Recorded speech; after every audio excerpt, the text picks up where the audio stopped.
हम कल सीख रहे थे हमारे विश्वास की नींव कैसी होनी चाहिए, उसमें कौन कौन सी बातें हैं जो हमें ध्यान रखनी है। उसमें सबसे पहली बात कल हमने सीखा था मनुष्य के जीवन का परम कर्तव्य क्या है, और उसमें सबसे पहली बात हमने देखी थी मनुष्य के जीवन का परम कर्तव्य है परमेश्वर पर भरोसा करना। दुनिया जहाँ पैसे पर भरोसा करती है, दुनिया जहाँ अपने परिवार और रिश्तेदारों को, अपने निकट संबंधियों को पहले स्थान पर रखती है, खाना पीना पहनना कल की चिंता जहाँ पहले स्थान पर है, परमेश्वर का वचन हमसे बात करता है। वो कहता है अन्य जाति लोग इन सब वस्तुओं की चिंता करते हैं, लेकिन तुम्हारा स्वर्गीय पिता जानता है कि तुम्हें ये सब वस्तुएं चाहिए, इसलिए पहले तुम परमेश्वर के राज्य और उसकी धार्मिकता की खोज करो तो ये सब वस्तुएं भी तुम्हें मिल ही जाएंगी। हमारा कितना बड़ा सौभाग्य है, हमें खाने पीने पहनने और कल की चिंता करने की आवश्यकता नहीं। क्यों? क्योंकि हमारा एक बाप है जो हमारी चिंता करता है, हमें समय पर सब चीज़ें उपलब्ध कराता है। पहली बात जहां हमने देखा था परमेश्वर पर भरोसा करना। दूसरी बात है परमेश्वर की महिमा करना। जिस परमेश्वर ने हमें बनाया है उसकी महिमा करना हमारा प्रथम कर्तव्य है। पैसा, घर परिवार, समाज, देश, ये सब कुछ तो बाद में आता है। यदि हमने अपने जीवन में अपने घर परिवार के प्रति, समाज के प्रति, देश के प्रति सारी जिम्मेदारियों को पूरा करते हुए सबको खुश किया और खूब हमने वाहवाही भी लूट ली, लेकिन यदि हमने अपने बनाने वाले को प्रसन्न नहीं किया तो बाकी सब कुछ जो किया वो सब व्यर्थ है, क्योंकि परमेश्वर ने हमें अपने लिए बनाया है। उसके लिए हम वचन पढ़ेंगे, रोमियो की पत्री 11 अध्याय उसका 36 वचन हम पढ़ेंगे। उसकी ओर से और उसी के द्वारा और उसी के लिए सब कुछ है, उसकी महिमा युगान युग होती रहे, आमीन। इसी के साथ एक और वचन मैं पढ़ना चाहूँगा, कुलुसियों की पत्री उसका 1 अध्याय 16 वचन हम पढ़ेंगे। क्योंकि उसी में सारी वस्तुओं की सृष्टि हुई, स्वर्ग की हों अथवा पृथ्वी की, देखी हों या अनदेखी, क्या सिंहासन, क्या प्रभुताएं, क्या प्रधानताएं, क्या अधिकार, सारी वस्तुएं उसी के द्वारा और उसी के लिए सृजी गई हैं। इसका मतलब क्या है? परमेश्वर ने सारी सृष्टि को अपने लिए बनाया है, क्योंकि सारा कुछ उसी का है। उसने किसी और के लिए बनाकर ये नहीं दिया है, बल्कि उसने सब कुछ अपने लिए बनाया है। परमेश्वर हमारे जीवन में कई बार समस्याओं और दुखों को आने की अनुमति देता है। ध्यान से समझें, परमेश्वर हमारे जीवन में कई बार समस्याओं और दुखों को आने की अनुमति देता है ताकि हमारे जीवन से उसको महिमा मिले। अब सवाल उठ सकता है कि क्या परमेश्वर स्वार्थी है जो हमारे जीवनों को कष्ट में डालकर उससे अपनी महिमा चाहता है? परमेश्वर हमारे जीवन से अपनी महिमा चाहता है, इसका मतलब क्या है? परमेश्वर को महिमा मिलने का मतलब है हमारे जीवन में चाहे कैसी भी घटना घटे, चाहे कितनी भी समस्याएं आ जाएं, जिन समस्याओं को देखकर दूसरे लोग परेशान और हताश और निराश हो जाते हैं, हमारे जीवन में जब ये घटनाएं आती हैं परमेश्वर उनको लाता है। क्यों लाता है? ताकि इन परिस्थितियों के द्वारा दूसरे लोग परमेश्वर के हाथ को देखें, परमेश्वर के कार्य को देखें और परमेश्वर की बड़ाई करें।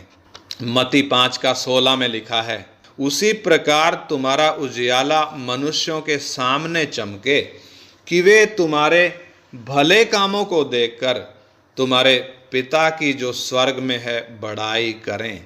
यानी कि हमारा पड़ोसी, हमारे साथ काम करने वाला एक व्यक्ति जब हमारे जीवन में परमेश्वर के काम को देखता है, परमेश्वर के काम को कैसे देखता है?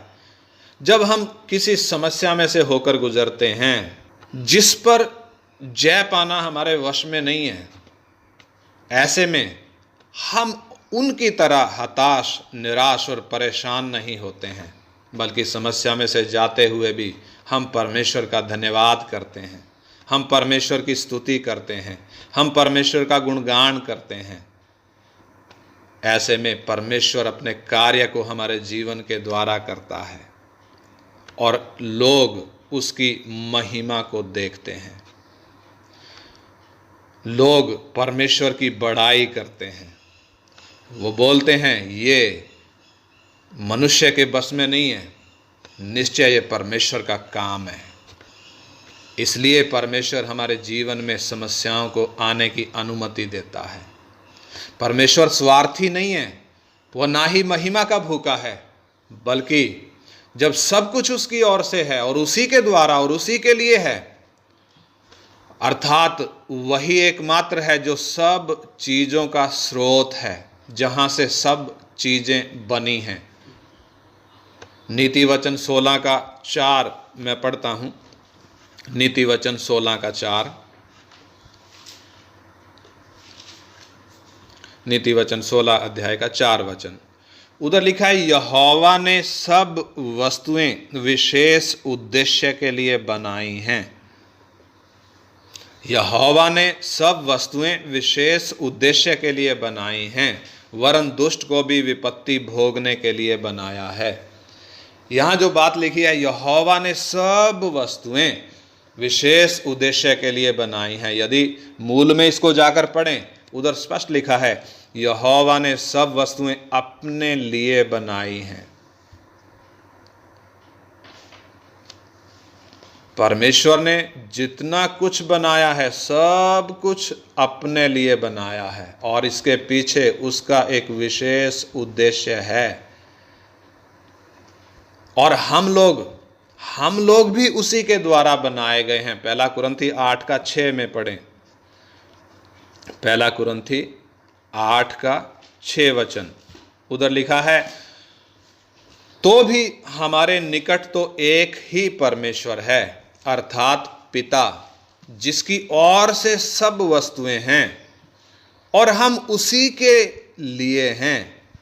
और एक ही प्रभु है, अर्थात यीशु मसीह, जिसके द्वारा सब वस्तुएं हुई और हम भी उसी के द्वारा हैं। अर्थात हम मनुष्य अपने आप से इस संसार में बने नहीं हैं, अपने आप से इस संसार में आए नहीं हैं, बल्कि एक ने हमें बनाया है, एक बड़े उद्देश्य से हमें सृजा है। हम उसी के द्वारा हैं, उसी का उद्देश्य हमारे जीवनों में पूरा होना है, इसलिए उसने हमें बनाया है और जगत में से हमें चुना है। मैं एक वचन और पढ़ता हूँ, 2 तिमोथी 1 अध्याय का 9 वचन पढ़ता हूँ। लिखा है 2 तिमोथी 1 अध्याय का 9 वचन। उधर लिखा है, जिसने हमारा उद्धार किया और पवित्र बुलाहट से बुलाया, और यह हमारे कामों के अनुसार नहीं, पर अपनी मनसा और उस उद्देश्य के अनुसार है जो मसीह यीशु में सनातन से हम पर हुआ है। अर्थात इसका मतलब क्या है? परमेश्वर ने हमें बनाया है, उसी ने हमारा उद्धार किया है, उसी ने हमें एक पवित्र बुलाहट से बुलाया है, और ये हमारे योग्यता का फल नहीं है, हमारे कामों का फल नहीं है, बल्कि ये परमेश्वर का अपना उद्देश्य है। परमेश्वर ने ये अपने खुद के उद्देश्य को पूरा करने के लिए किया है, इसलिए उसने हम पर अनुग्रह किया है। कब अनुग्रह हम पर हो गया? जगत के बनाने से पहले परमेश्वर ने यीशु मसीह में हम पर अनुग्रह कर दिया। यानी कि जब जगत बनाया भी नहीं गया था, हम परमेश्वर की योजना में थे। परमेश्वर ने भविष्य ज्ञान में हमें देख लिया था। रोमी 8:28 में लिखा हुआ है, उधर भी एक नज़र हम डालें। रोमी 8:29-30 वचन, 8:29 और 30 वचन में हम पढ़ें।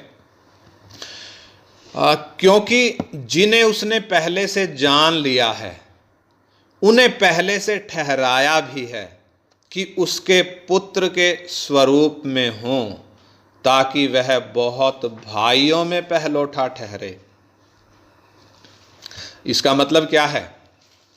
परमेश्वर ने जगत के बनाने से पहले भविष्य ज्ञान में हमें देख लिया, हमें जान लिया, और उसने हमारे विषय में पहले से यह निर्धारित कर दिया है, यह ठान लिया है, यह ठहरा दिया था कि हम उसके पुत्र के स्वरूप में हों, ताकि वो बहुत भाइयों में पहलौठा ठहरे। यह परमेश्वर का उद्देश्य है हमारे जीवन के प्रति, हमारे बनाने के प्रति, हमारे जगत में से चुनने के प्रति, हम पर अनुग्रह करने के प्रति, हमारा उद्धार करने के प्रति, हमारी बुलाहट के प्रति परमेश्वर का एक ही उद्देश्य है, हम उसके पुत्र के स्वरूप में हों।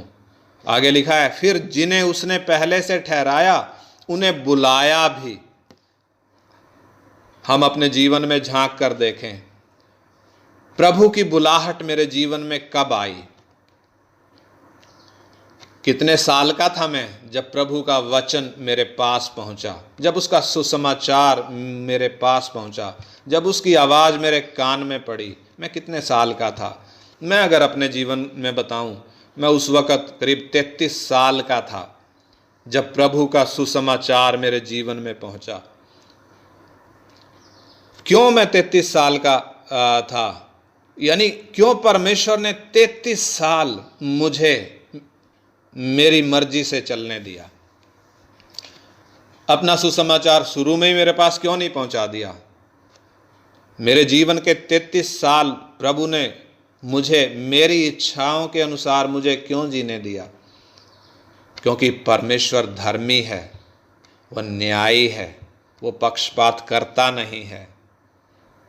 उसने 33 साल मुझे इसलिए मेरी मर्जियों के अनुसार जीने दिया ताकि मैं खुद अपनी मर्जी से अपने जीवन में ये जान लूं कि मैं अपनी ताकत से या अपनी मर्जी से कुछ कर नहीं सकता। इसलिए उसने अपना वचन सही समय पर मुझ तक पहुंचाया और उसने मुझे बुला लिया। और लिखा है, जिन्हें उसने पहले से ठहराया उन्हें बुलाया भी। जब सही समय आ गया उसने हमें बुला लिया, उसने हमें जगत में से चुन लिया। और जिन्हें उसने बुलाया उन्हें धर्मी भी ठहराया है। धर्मी कैसे ठहराया? स्वर्ग ने बहुत भारी कीमत चुकाई है। हमें धर्मी ठहराने के लिए उसने अपना इकलौता पुत्र बलिदान किया है, उसने अपना खून बहाया है, उसने मार खाई, अपमान सहा, क्रूस की श्रापित मृत्यु सही है, ताकि हम जो परमेश्वर से दूर थे, हम परमेश्वर से मेल कर सकें। उसने हमें बुला लिया, उसने हमें धर्मी ठहराया। क्यों उसने हमें हमारे जीवन में ये सब किया है? क्योंकि हमारे जीवन से उसका उद्देश्य है। आज दुनिया में हम देखें, बहुत से विश्वासी जो यीशु के पीछे निकल कर आते हैं, वो अपनी योजना लेकर यीशु के पीछे आते हैं। किसी को कुछ डिमांड है, किसी को कोई इच्छा है, किसी को कोई इच्छा है। कोई चाहता है मेरा ये काम हो जाए, कोई कहता है मेरा ये काम हो जाए, कोई प्रार्थना करता है मेरा वीज़ा लग जाए, कोई प्रार्थना करता है मेरे को नौकरी मिल जाए, कोई प्रार्थना करता है अब मेरी बीमारी दूर हो जाए, कोई प्रार्थना करता है हमारा मकान बन जाए। लेकिन हम जरा वचन में झांक कर देखें, हमने ये वचन पढ़े हैं, साफ लिखा है, उसने हमारा उद्धार किया, उसने हमें एक पवित्र बुलाहट से बुलाया, और ये हमारे कामों के अनुसार नहीं हुआ, परंतु उसके अपने ही उद्देश्य के अनुसार हुआ। उसने हमें पहले से जान लिया था और पहले से हमारे विषय में ठहरा दिया था कि ये मेरे पुत्र के स्वरूप में हो। इतना ही नहीं, उसने हमें बुलाया, जगत में से चुना, उसने हमारा उद्धार किया, उसने हमें धर्मी ठहराया। एक ही मकसद है, हमारे जीवन में उसके पुत्र को वो प्रकट करे। इसलिए हर एक व्यक्ति के जीवन का, खासकर हर एक विश्वासी के जीवन का जो परम कर्तव्य है वो है, मेरे जीवन से परमेश्वर को महिमा मिले, मेरे जीवन से प्रभु यीशु मसीह का स्वरूप प्रकट हो। वही हमारा पालन पोषण करता है, हमारे लिए जरूरत की हर एक चीज उसी ने उपलब्ध कराई है। हमारी पत्नी या हमारा पति हो या हमारे बच्चे हों, हमारा परिवार, नौकरी, बिजनेस, घर, सब कुछ उसी ने दिया है। उसी ने हमारे प्राणों की छुड़ौती के लिए उद्धार का भी इंतजाम किया है। हमारे प्राणों की छुड़ौती के लिए, हमारे उद्धार के लिए उसी ने इंतजाम किया है, जिसके कारण हम उसे यहोवा यीरे भी कहते हैं। उसी ने दया करके हमें आज के दिन तक जिंदा रखा है। इसलिए महिमा केवल उसी की है, वही इस योग्य है कि उसको महिमा मिले। हमारे जीवन में हम अपने एक बाल को भी सफ़ेद या काला नहीं कर सकते हैं। हम उस पर कालिक तो पोंछ सकते हैं, लेकिन वो तो थोड़े दिन में मिट जाती है। कहने का मतलब हम अपने एक बाल को भी काला या सफ़ेद नहीं कर सकते। हमारे जीवन में जो कुछ भी है उसी के कारण है। इसलिए हमारे जीवन से हर समय महिमा भी केवल उसी को मिलनी है, क्योंकि महिमा के वो योग्य है। इसलिए परमेश्वर हमारे जीवन में परिस्थितियों को लेकर आता है, वो परिस्थितियों को डिज़ाइन करता है, डिज़ाइन करके हमारे जीवन में लाता है, ताकि उस परिस्थिति के द्वारा लोग हमारे जीवन से परमेश्वर की महिमा को देखें। लेकिन आमतौर पर होता क्या है, हम ऐसी परिस्थितियों से बचने की कोशिश करते हैं। जब जीवन में समस्या आती है, दुख आता है, तो हम ऐसी परिस्थिति से बचने की कोशिश करते हैं। ऐसी प्रतिकूल परिस्थिति से बचने के लिए हम जितना कोशिश करेंगे वो उतना ही कठिन हो जाएगी। परंतु जब हम उसको विश्वास के साथ स्वीकार कर लेते हैं, फिर वो कठिन नहीं रहती। मैं फिर कहता हूँ, समस्या से जितना हम भागने की कोशिश करेंगे, हम उतना परेशान हो जाएंगे, क्योंकि वो समस्या उतनी भारी हमें दिखेगी।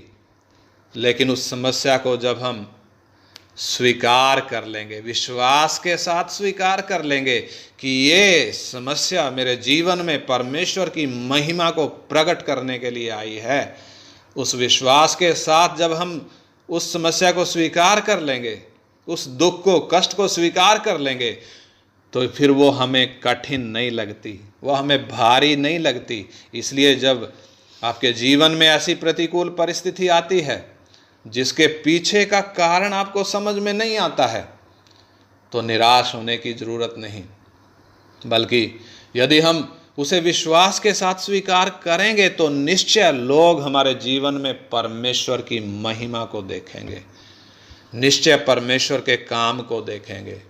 उसने हमें जो कुछ भी दिया है सब अपनी महिमा के लिए दिया, हमारी महिमा के लिए नहीं दिया, बल्कि अपनी महिमा के लिए दिया है। हम में से कई सुंदर हैं, कईयों को बहुत बुद्धि है, सब एक जैसे नहीं हैं। लेकिन यदि कोई मेरी सुंदरता या बुद्धिमानी की बड़ाई करता है, कोई मनुष्य यदि मेरी तारीफ करता है, तो क्या मैं उस महिमा को अपने लिए स्वीकार करता हूँ, या जिसने मुझे सुंदर या बुद्धिमान बनाया है मैं उसकी बड़ाई करता हूँ। लेकिन यदि मैं अपने लिए उस बड़ाई को स्वीकार कर रहा हूँ, तो निश्चय परमेश्वर की महिमा को मैं लूट रहा हूँ। यानी जो महिमा परमेश्वर को जानी थी, वो महिमा मैंने खुद ले ली। क्या मैंने मुझे बनाया है? क्या आपने आपको बनाया है? हमने अपने आप को बनाया नहीं है, हमारा बनाने वाला एक है जिसने हमें ऐसा बनाया है, इसलिए महिमा भी उसी की होनी चाहिए। एक उदाहरण मैं बताता हूँ। आपने मकान बनाया, आप अपने मकान के सामने खड़े हैं, बहुत सुंदर मकान बनाया। आपका पड़ोसी भी आपके पास आकर आपसे बात कर रहा है। रास्ते में चलता हुआ कोई मुसाफिर आया, वो आपके पड़ोसी को देखकर कहता है कि वाह, क्या सुंदर मकान बनाया है आपने। जबकि पड़ोसी का तो मकान है नहीं, मकान तो आपका है। ऐसे में आपको कैसा लगेगा? अपने जीवन में ना जाने कितनी बार हमने अनजाने में परमेश्वर की महिमा को चुराया है, उसकी महिमा को लूटा है। क्या हम मन फिराएंगे? क्या अपने जीवन में आने वाली समस्याओं के समय में हम उनको विश्वास के साथ स्वीकार करेंगे, इस विश्वास के साथ कि हे परमेश्वर, मेरे जीवन से तेरी महिमा हो, मेरे जीवन से लोग तुझे देखें। दुनिया जब समस्याओं से भागती है, दुनिया जब समस्याओं में निराश, हताश और परेशान होती है, मेरा और आपका सौभाग्य हमें परमेश्वर निराश करने के लिए या मार डालने के लिए या दुख देने के लिए समस्याएं हमारे जीवन में लाता नहीं है, बल्कि वो परिस्थितियों को इसलिए डिज़ाइन करके हमारे जीवन में लाता है ताकि लोग हमारे जीवन से परमेश्वर की महिमा को देखें। इसलिए आइए मैं और आप इस सुबह के समय में एक समर्पण, प्रभु आज से मेरे जीवन से आपकी महिमा हो। आइए हम प्रार्थना करें। हमारे स्वर्गीय पिता, हम धन्यवाद करते हैं इस सुबह के पहर में आपके चरणों में आने के लिए आपने हमें सौभाग्य दिया है। हमने गीत भी गाया, मेरी चाहत तेरे ही लिए है, कोई और इसे छीन ना पाए। मेरा सब कुछ तेरे ही लिए है, करता अर्पण खुद को प्रभु। हम इस सुबह के पहर में अपने जीवन को आपके चरणों में समर्पण करते हैं। आपने हमें बनाया है, एक बड़ा उद्देश्य हमारे जीवनों से रखा है। हम दुनिया के समान नहीं हैं जो अपनी इच्छाओं के पीछे भागें। हम अपनी इच्छाओं के पीछे भागते थे, लेकिन आपने हमारे जीवन में हस्तक्षेप किया, अपना सुसमाचार हम तक पहुंचाया, आपकी आवाज़ हमारे कान तक आई और आपने हमें अपने लिए चुन लिया। आपने हमें बुलाया, आपने हमें धर्मी ठहराया, हमारा उद्धार किया, हम पर अनुग्रह किया, हमसे प्यार किया, दया करके वो दंड जो हमारे ऊपर था वो हम पर से हटा दिया। अनुग्रह करके जिसके हम योग्य नहीं थे वो हमें दे दिया। अनंत जीवन, स्वर्गीय स्थानों में प्रवेश, परमेश्वर की संतान होने का सौभाग्य हमें अनुग्रह के द्वारा मिला। हम जो आपके बैरी थे पिता, अपने बुरे कामों के कारण मन से जो आपके दुश्मन थे, आपने हमसे प्यार किया। आपके प्यार के लिए, आपके अनुग्रह के लिए और आपकी दया के लिए हम धन्यवाद करते हैं। हम धन्यवाद करते हैं इस सुबह के पहर में आपने जब हमसे बात करी। प्रभु, हमारे जीवन में आने वाली हर एक परिस्थिति में हम आपकी ओर ताकेंगे। प्रभु, समस्या से भागने की बजाय हम विश्वास के साथ स्वीकार करेंगे ताकि लोग हमारे जीवन में आपको देखें। अबीमेलेक अपने सेनापति फिकौल के साथ अब्राहम के पास बेरशेबा में आया और आते ही कहते हैं कि तू जो करता है तेरे साथ परमेश्वर रहता है। यानी परमेश्वर जो अब्राहम के साथ था, अबीमेलेक और फिकौल को दिखाई दिया। यूसुफ जब पोतीपर के घर में रहा, पोतीपर को यूसुफ के साथ परमेश्वर दिखाई दिया। इन दिनों में है परमेश्वर हमारे जीवन के द्वारा हमारा पड़ोसी, हमारे साथ काम करने वाला व्यक्ति, हमारा रिश्तेदार, हमारे मित्र संबंधी आपको देखें, आपके कार्य को देखें। बाप, हमारे मन की यह तमन्ना है, हमारे जीवन से आप